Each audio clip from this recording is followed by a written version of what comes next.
Sa susunod mong pagpagasolina, baka maubos ang pera mo. Nagbanta ang Iran na pwedeng makaapekto sa lahat, gasolina, grocery at sahod mo. Posibleng bumagsak ang pandaigdigang ekonomiya at walang takas. Ako, si Josh. Sa episode na ito ng The Infographic Show, tatalakayin natin ang epekto ng babala ng Iran sa mundo na maghanda sa $200 kada bariles. Kung umabot o halos umabot sa $200 ang presyo ng langis, pwedeng magdulot ito ng matinding krisis sa enerhiya sa makabagong kasaysayan. Isang krisis na yayanig sa ekonomiya, magbabago sa pamumuhay, at magdudulot ng hindi inaasahang epekto sa mundo. Dahil ang langis ay, sa maraming paraan, ang dugo ng pandaigdigang ekonomiya. Kapag biglang tumaas ang presyo nito, hindi lang industriya ng langis ang apektado, kundi lahat ng bagay. Tumataas ang gasto sa pagkain, transportasyon at paggawa kasabay ng pagmahal ng langis. Ito naman ay nagdudulot ng epekto sa mga bagay tulad ng inflasyon, interest rates at sa mas malawak na ekonomiya, kaya mahalaga talaga ang mga pamilihan ng enerhiya. Kahit malayo sa marami, pwedeng makaapekto sa lahat ang digmaan sa gitnang silangan. Noong Pebrero 28, 2026, inilunsad ng Estados Unidos at Israel ang Operation Epic Fury. Isinagawa ang ilang airstrike sa mga pasilidad militar at lungsod sa Iran na nagdulot ng pagkamatay ni Ali Khamenei, ang pinakamataas na pinuno ng bansa kasama ang iba pang opisyal ng Iran. Tumugon ang Iran sa pamamagitan ng sarili nitong mga pag-atake ng missile na direktang tinarget ang Israel, pati na rin ang mga posisyon ng militar at mga kaalyado sa buong gitnang silangan. May mga nasawi sa magkabilang panig, ngunit maliit ang pag-asa ng Iran na matapatan ang lakas militar ng Amerika at Israel. Wala rin itong sapat na armas para tapatan ang US bombers o malalaking missile silo ng Israel. Gayunpaman, may mahalagang alas ang Iran na umaasang sapat itong makapangyarihan upang tapusin ang labanan. Hindi ito tangke, misil o bomba. Walang kinalaman ito sa militar. Ito ay tungkol sa geografiya, kabuuang sitwasyon at kapalaran ng mundo gaya ng alam natin. Nakasalalay ito sa kipot ng Hormuz sa gitnang silangan, isa sa pinakamahalaga at pinaka-estratehikong daanan ng tubig sa mundo. Ang Saudi Arabia, Iraq, Kuwait at UAE ay nag-e-export ng malaking dami ng langis sa Europa, Asia at Amerika. Karamihan ng langis ay dadaan sa kipot ng Hormuz papunta sa destinasyon nito. Halos ikalimang bahagi hanggang sangkapat ng pandaigdigang padala ng gas at langis ay dumaraan sa makitid na lagusang ito, kaya't mahalaga ito sa pandaigdigang enerhiya. Alam ito ng Iran. Alam nitong ang pinakamalaking sandata nito sa digmaan ay ang pagiging malapit sa kipot ng Hormuz at balak itong sulitin ng husto. Iyan ang dahilan kung bakit ilang araw lang matapos magsimula ang labanan, naglabas ng matindi at malinaw na babala ang mga opisyal ng Iran. Nanggako ang Islamic Revolutionary Guard Corps, IRGC, na hindi nila papayagang dumaan ng kahit 1 litro ng langis sa daan ng tubig na yon.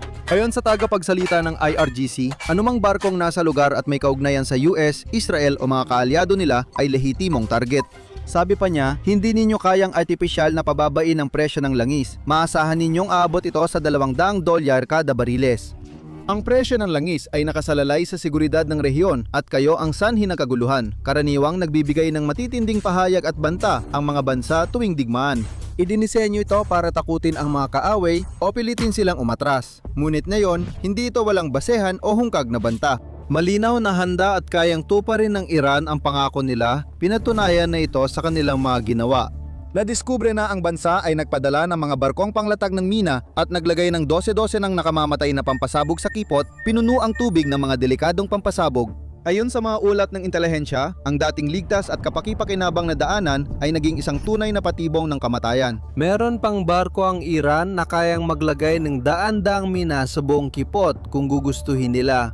Mayroon ding ibang bangkang may pampasabog at mga baterya ng misil sa baybayin na maaaring palakasin ang kanilang kakayahang umatake. Bukod pa rito, direktang umatake na ang Iran sa ilang mga barko na nagtangkang dumaan sa kipot. Maraming barko, kabilang ang oil tanker, ang tinarget at 12-12 ng tripulante ang nailikas habang nasusunog ang kanilang mga sasakyang dagat. Kung magpapatuloy ang digmaan, malamang na mas madalas mangyari ang mga ganitong insidente at sa kasama ang palad, mas mahirap na itong mapigilan. Heto kung bakit. Bagamat umabot ng 60 milya ang lapad ng Strait of Hormuz, kailangang sundan ng mga sasakyang dagat ang tiyak at makikitid na linya ng paglalayag. Dahil sa dami ng dumadaang sasakyan dagat sa makitid na bahagi ng tubig, kailangang maingat itong pamahalaan para maiwasan ang banggaan at iba pang panganib. Dahil dito, sa anumang oras, maraming malalaking tanker ang maaring dumadaan sa strait. Bawat isa ay may dalang milyon-milyong bariles ng langis habang naglalayag sa mahigpit na itinakdang mga linya ng paglalayag. Kapag may humarang sa mga linyang yon, maaaring bumagal o tuluyang huminto ang daloy ng trapiko sa strait. Alam ng Iran ang mga ruta ng mga tanker kung saan maglalagay ng mina, itutok ang mga misil nito at ipoposisyon ang sarili nitong mga barko para harangin ang mga ito. Bukod pa rito, may mahalagang usapin din tungkol sa insurance.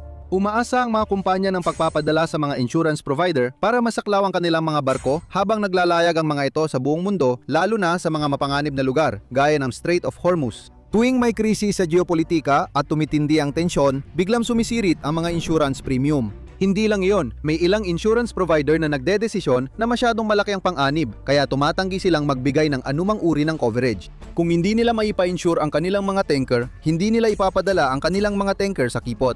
Kahit pumasok ang US forces para alisin ang mina o samahan ng barko sa kipot, siguradong bababa pa rin ang trapiko at tataas ang presyo.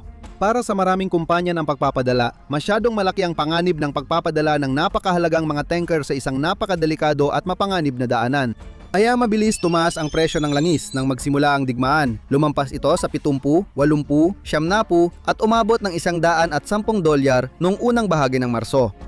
Bagamat sandali lang ang labanan, malaki pa rin ang epekto nito sa daloy ng langis sa kipot. Mabilis gumalaw ang pamilihan ng langis kapag may tensyon, digmaan o krisis. Laging naunang mag-isip ang mga trader tulad ng investment firm at hedge fund. Malaki ang kalakalan ng langis sa futures markets kung saan ang mga kontrata ay para bumili o magbenta ng langis sa takdang presyo sa isang petsa sa hinaharap. Malalaking kumpanya, pambansang pamahalaan at malalaking mamumuhunan ay lahat nakikilahok. Kung may palatandaan na tataas ang presyo, nagmamadali silang bumili ng mga kontrata sa mas mataas na presyo para mauna sa iba. Nagkakaroon ng snowball effect na nagtutulak sa pagtaas ng presyo ng langis. Bago pa man mangyari ang mismong krisis o kakulangan, nagsisimula na ang epektong ito at kapag sumiklab na ang krisis, lalo pa itong lumalaki. Kapag mas maraming kontrata ang nabibili sa mas mataas na presyo, tumataas ang average na halaga ng langis. Mas maraming trader ang sumasali, umaasang kumita, kaya lalo pang tumataas ang presyo. Kahit na maging maayos o hindi lumala ang sitwasyon gaya ng kinatatakutan, pwede pa ring sumirit ng husto ang presyo ng langis. Lahat ito ay dahil sa habulan ng tubo ng mga trader at investor. Nakita na natin ang ganitong sitwasyon ilang beses noon. Noong 1979 na Rebolusyong Iranian, mahigit sa dumoble ang presyo ng langis at tumaas ang pandigdigang inflasyon nung digmaang Golpo. Sa unang bahagi ng dekada 90, muling sumirit ang presyo ng langis mula $17 bawat bariles noong Hulyo 1900, naraan hanggang $36 makalipas ang ilang buwan. Mahalaga ang babala ng Iran tungkol sa dolyar, 200 kada bariles ng langis kahit na posibleng exaggerated ito. Ang ganitong mga salita ay may epekto sa merkado at naapektuhan ang lahat ng iba pa. Kung natutuwa kang panoorin ang pagbagsak ng mundo, pindutin ang like, share at subscribe. Marami pa kaming doomsday scenario sa channel at nagmumukha na silang totoo. Kaya aabot ba sa $200 bawat bariles ang langis? Sa ngayon, mahirap sabihing mangyayari ito dahil walang president. Noong sinalakay ng Rusya ang Ukraine, biglang tumaas ang presyo ng langis. Kasunod ng US at Saudi Arabia, ikatlong pinakamalaking tagagawa ng langis ang Rusya sa mundo.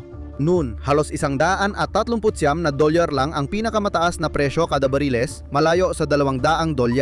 Iba ito ngayon at maaring mas malala ang epekto sa ekonomiya. Tulad ng nabanggit, isa sa 5 bariles ay dumadaan sa kipot ng Hormuz. Ang susunod ay depende kung gaano katagal mananatiling limitado ang daanang yon. Kung magpatuloy ang digmaan ng walang katahimikan, magkakaroon ng bottleneck at mapupuno ang mga imbakan ng langis sa Gulpo. Maaring isara ang malalaking oil field hanggang maresolba ang sigalot, kaya biglang tataas ang presyo. Nagbabala ang mga analyst ng mga kumpanyang pampinansyal at pamumuhunan na posibleng lumampas sa dolyar. $100 ang presyo ng langis at manatiling mataas buong taon. Lalalang sitwasyon kung may dagdag na pag-atake sa mga pasilidad ng langis. May ulat ng mga pagsabog at sunog sa ilang pasilidad at imbakan ng langis sa paligid ng Tehran. Hindi bababa sa 4 na pasilidad ng langis ang nasunog at nagpakalat ng makapal na usok sa ilang bahagi ng kabisera ng Iran. Lumawak ang labanan sa mga infrastruktura ng enerhiya na nagdulot ng dagdag na panganib sa supply. Problema rin ang timing ng sigalot. Ang mga pamilihan ng enerhiya ay nasa napakahirap ng kalagayan bago pa man magsimula ang digmaan. Napakataas ng pandaigdigang demand para sa langis na yon, kahit na nakikita nating mas maraming bansa ang mas malaki ang puhunan sa mga pinagkukunan ng malinis at nababagong enerhiya. Mahigit 100 milyong bariles ng langis pa rin ang kinokonsumo ng mundo araw-araw. Dahil sa patuloy na pagtaas ng demand bawat taon, halos walang puwang para magkamali sa industriya ng langis. Kahit kaunting pagkaantala o abala ay pwedeng magdulot ng malaking epekto sa presyo at supply. Ang digmaan sa Iran ay higit pa rito. Kaya madaling isipin na bibilis ang pagtaas at mawawala sa kontrol ang presyo habang may labanan. Kapag nangyari ito, agad mararamdaman ng mga tao sa mundo ang epekto na nararanasan na ngayon. Ipinapakita ng mga ulat na tumataas na ang karaniwang presyo sa mga gasolinahan sa buong mundo. Ang mga tao sa US, Europa at iba pang lugar ay kailangang gumastos ng mas malaki kaysa dati sa karaniwang pagpapakarga ng gasolina. Tataas ang presyo ng tiket sa eroplano kaya mas mahal na ang pagbiyahe abroad. Habang tumataas ang presyo ng langis, tataas din ang gasto sa pagpapadala na ramdam sa buong pandaigdigang supply chain. Lahat ng malalayong biyahe ng produkto at tao ay mas mamahal. Posibleng tumaas din ang presyo ng pagkain habang umaangkop ang mga magsasaka at distributor sa tumataas na presyo ng fuel. Nariyan din ang araw-araw at pangunahing industrial na gamit mula sa produktong petrolyo. Mas mahal din silang gawin at ilipat kaya't kailangan ibenta ng mas mataas sa mga mamimili. Sa panahon na ang mga tao sa buong mundo ay nahihirapan na dahil sa tumataas na gastusin sa pamumuhay at inflasyon, lalo pang mahihirapan ang karaniwang budget ng bawat pamilya. Para sa iba, baka hindi na nila kayanin dahil magkaugnay ang langis at inflasyon. Kapag tumaas ang isa, tataas din ang isa pa. Kapag tumaas ang presyo ng langis, tataas din ang gastos ng mga negosyo sa halos lahat ng pangunahing industriya. Mas mataas ang gastos ng manufacturer sa enerhiya at transportasyon, habang mas malaki naman ang gastos ng retailer sa paghahatid ng produkto mula bodega sa tindahan. Hindi kayang sagutin ng mga kumpanya lahat ng dagdag gastusin, kaya kailangan nilang malagay sa panganib na tuluyang bumagsak o ipasa ang bahagi ng pasanin sa kanilang mga customer. At ibig sabihin nito, ikaw ang apektado. Kapag maraming industriya ang nakakaranas ng ganitong sitwasyon, nagsisimulang bumilis ang pagtaas ng presyo o inflation sa buong ekonomiya. Kadalasang tugon ng mga sentral na bangko sa mundo ay itaas ang interest rates. Pero may iba pa itong mga epekto. Ang mas mataas na interest rates ay nagdudulot ng mas mahal na utang, kaya nababawasan ang pera ng tao para gastusin, na kadalasang nagpapabagal sa ekonomiya. Sa madaling salita, kapag tumaas ng ganito, kabilis ang presyo ng langis, naiipit ang ekonomiya sa mahirap na sitwasyon. Walang madaling paraan palabas, walang malinaw na solusyon. Kahit anong mangyari, lalala muna ang sitwasyon bago gumanda. Kung babalikan natin ang mga nakaraang halimbawa ng ganitong mga sitwasyon, nakita na natin na ang biglaang pagtaas ng presyo ng langis ay nauuwi sa malawakang internasyonal na resesyon. Ang pagtaas ng presyo ng maraming produkto at serbisyo ay nagiging pabigat sa negosyo at mamimili. Kung mangyari ulit dito, hindi mahalaga ang tagal ng digmaan sa Iran. Mararamdaman pa rin ito ng buong mundo. Sa mga darating na taon, halos lahat ay magiging mas mahal, mahihirapan ang mga negosyo, at lalo pang lalaki ang agwat sa pagitan ng mayayaman at iba pang mamamayan. May paraan bang maiwasan ang krisis na ito? Totoo, may ilang pang emerhensyang hap ang gobyerno para tugunan ng ganitong krisis sa enerhiya. Maraming bansa ang may strategic petroleum reserve na nag-iimbak ng krudong langis na maaring ilabas kapag lumiit ang supply. Ngunit limitado lang ang mga reserbang ito. Idinisenyo ang mga ito pangunahin para magbigay ng pansamantalang ginhawa sa panahon ng panandaliang pagkaantala at abala bago bumalik sa normal ang sitwasyon. Hindi ito pang matagalang solusyon. Habang makakatulong silang patatagin ang mga merkado sa maikling panahon, kakaunti lang ang magagawa nila para mapunan ang napakalaking pagkalugi na mangyayari kung mananatiling sarado ang kipot ng Hormuz ng ilang araw, linggo o kahit buwan. Kung milyon-milyong bariles ng langis kada araw ang nawawala, halos imposibleng mapunan ang epekto nito. Maaring gamitin ng ibang bansa ang lumalaki nilang mapagkukunan ng renewable energy para makatulong sa krisis. Ang mga tulad ng solar at wind energy ay maaring tumulong sa mga negosyo at panatilihin ang daloy ng kuryente sa mga tahanan ng mga tao. Kung may magandang dulot ang krisis na ito, marahil ay mas maraming bansa ang mapapansin ang kahalagahan ng green energy. Maaring magsimula silang mag-invest sa eco-friendly na inisyatibo at sustainable na teknolohiya para mabawasan ang epekto ng digmaan at krisis sa langis. Maaring pag-aralan ang mga bagong pulisiya at iba pang paraan para mabawasan ang pagdepende nila sa inaangkat na fuel.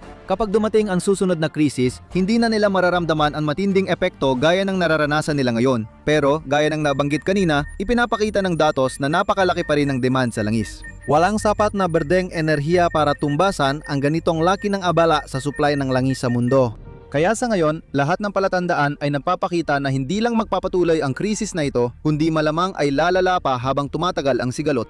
Maliban kung mabilis magbago ang sitwasyon, lalong kukunti ang mga tanker na maglalakas loob dumaan sa delikadong kipot ng Hormuz. At bilang resulta, mas kaunti ang bariles ng langis na manggagaling sa mga bansa sa Gulpo at makakarating sa iba't ibang bansa sa mundo, mahihirapan ang mga industriya, tataas ang mga gastusin at ang mga karaniwang tao ang magdadala ng bigat ng problema.